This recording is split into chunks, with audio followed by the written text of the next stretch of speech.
pertanyaan. Misalnya ada survei yang mengatakan Ganjar Pranowo di Jawa Barat cuma dapat 2,6%, misalnya gitu ya. Anies dapat di Jawa Timur 7, sekian persen. Nah, itu nggak aneh tuh kalau kayak gitu. Nah gitu-gitu itu kan maksudnya perlu diperdalam. Ya jangan langsung dia itu, bila perlu dia ulangi lagi surveinya dengan metodologinya, dicek apa segala. Ya kan belum tentu dong di Madura, di apa.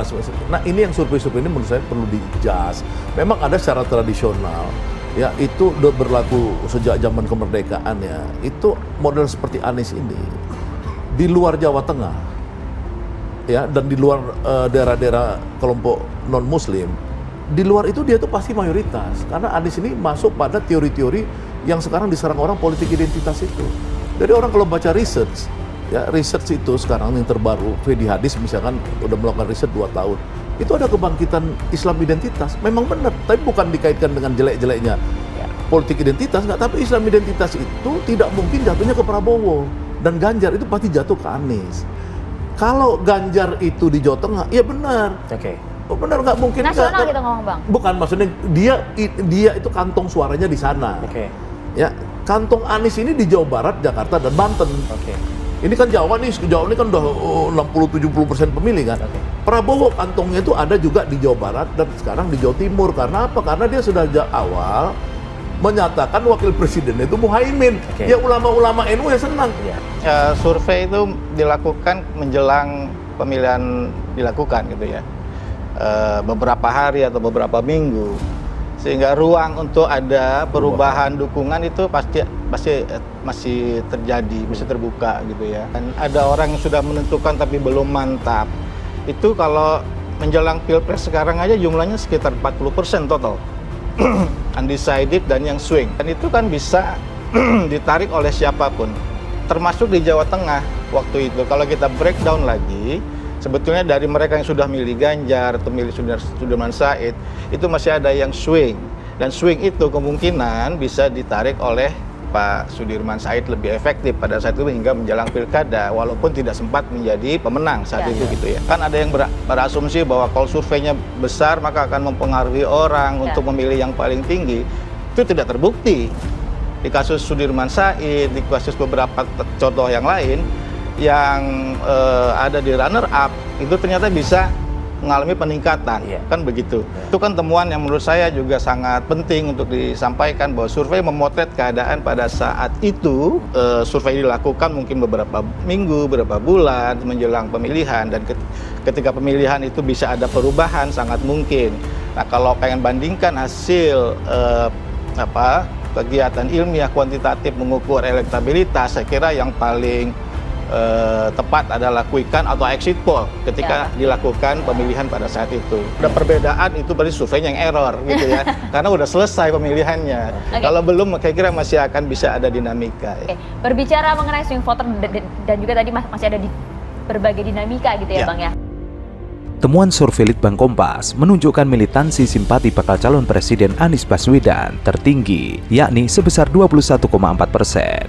Dengan kata lain, tingkat militansi kelompok responden pemilih Anies Baswedan paling tinggi dibandingkan 2 kontestan lainnya, yakni Prabowo Subianto dan Ganjar Pranowo. Responden pemilih Anies tingkat militansinya 21,4%, responden memilih Prabowo 18,3%, dan responden pemilih Ganjar 15,1%. Adapun temuan ini merupakan jawaban responden dari 4 pertanyaan yang diajukan. Keempat pertanyaan meliputi: pertama, apakah responden aktif menyebarkan informasi untuk mempengaruhi orang agar memilih baca pres pilihannya di media sosial, atau dalam hal ini aktivitas sosialisasi. Kedua, terkait sejauh mana peluang responden atau simpatisan menghadiri acara-acara relawan dari sosok baca pres yang didukungnya.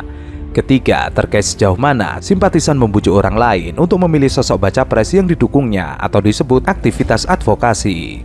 Keempat, terkait ketersediaan mereka memberikan donasi, baik berbentuk uang maupun barang, guna mendukung pemenangan dari baca pres yang didukungnya. Dari keempat hal tersebut, temuan Litbang Kompas memperlihatkan bahwa tingkat militansi pemilih Anies paling tinggi dari 3 aspek, yakni sosialisasi, advokasi, dan donasi. Sengaja untuk membuat gerakan masyarakat di bawah mulai bergerak untuk Pak Anies, mulai dari rumah bersama berjuang untuk menang. satu kampung Kubengan, bukan satu RT, satu kampung. Jadi satu kampung ini semua dijamin Anies Baswedan 100%. Para relawan tidak perlu untuk selalu menghadirkan Mas Anies. Mereka harus bekerja sendiri secara mandiri, secara independen.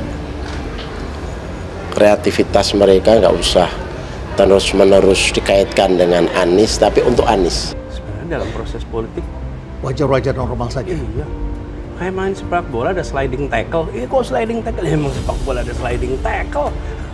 Betul. Jadi menurut saya dalam proses politik itu yang namanya lawan akan selalu mengirimkan smash, akan selalu mengirimkan, biasa. Kalau badminton kasih smash, yang nggak boleh itu lempar raket. Sebagai sebuah proses politik, saya rasa sejarah yang nanti akan menceritakan, Pak. Dan sekarang isu yang cukup besar adalah mengenai kriminalisasi. Anda merasa ada isu-isu kriminalisasi yang Isu-isu itu kemungkinan ada. selalu ada isu-isu itu. Isu itu ada. Tapi selama ini Dan realitasnya ya so far persepsi. kita menyaksikan gejala-gejala itu, tapi kita melihat itu tidak termanifestasi, tidak berujung kepada langsung. Sedangkan kelompok pemilih Prabowo lebih unggul di sisi kegiatan pertemuan relawan. Hal yang sama juga tidak jauh berbeda dengan kelompok pemilih Ganjar. Dari aspek sosialisasi, pada kelompok pemilih Anies, 24,7% mengaku aktif menyebarkan informasi untuk mempengaruhi orang lain agar memilih baca pres pilihannya lewat media sosial. Angka ini lebih tinggi dibandingkan kelompok pemilih Prabowo, yaitu 19,1%, dan kelompok pemilih Ganjar 15,9%. Sementara dalam aktivitas relawan, responden kelompok pemilih Prabowo lebih menonjol. Sebanyak 25,4% atau seperempat bagian pemilih Prabowo mengaku antusias mengikuti acara relawan. Temuan ini lebih tinggi dibandingkan aktivitas yang sama pada kelompok pemilih Anies 23,3% atau Ganjar 23,2%. Sedangkan untuk aktivitas advokasi dan donasi, kelompok responden pemilih Anies jauh lebih banyak yang bersedia melakukannya dibandingkan pemilih Prabowo dan Ganjar. Pada kegiatan advokasi lainnya, yakni membujuk orang lain untuk mendukung baca pres yang didukung, 27,7% dari kelompok pemilih Anies mengaku aktif melakukannya. Angka ini lebih tinggi dibandingkan aktivitas yang sama dari kelompok pemilih Prabowo 21,8% dan Ganjar 15,3%. Pada aspek kegiatan donasi, 9,8% dari pemilih Anies bersedia ikut memberikan sumbangan untuk kepentingan kampanye. Sedangkan kesediaan pemilih Ganjar 5,9% dan Prabowo 6,9%.